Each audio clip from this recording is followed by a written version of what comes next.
ہفتہ 10 دن بعد جب میں لنگر مخدوم گیا تو مولانا عبد الرحیم رحمۃ اللہ علیہ کو سارا واقعہ سنایا۔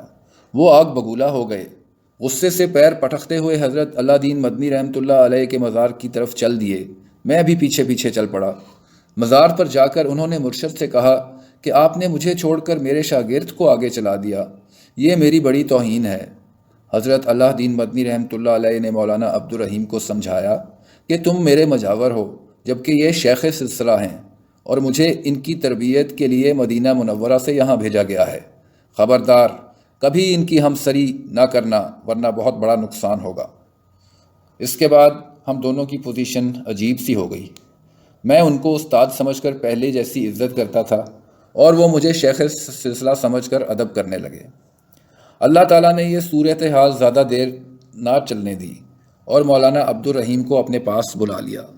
خود مولانا عبد الرحیم کہا کرتے تھے کہ مزار کے علاوہ کسی دوسری جگہ ہم لطائف کرائیں تو ایسا فائدہ نہیں ہوتا جتنا فائدہ حضرت اللہ دین مدنی رحمۃ اللہ علیہ کے مزار پر بیٹھ کر ذکر کرنے سے ہوتا ہے۔ حضرت مولانا اللہ یار خان رحمۃ اللہ علیہ نے ہمیں بتایا کہ وہ سلسلہ نقشبندیہ اویسیہ کے آخری شیخ ہیں۔ دربار نبوی صلی اللہ علیہ وآلہ وسلم میں صرف ایک کرسی خالی رکھی ہے جو حضرت امام مہدی کے لیے مختص ہے۔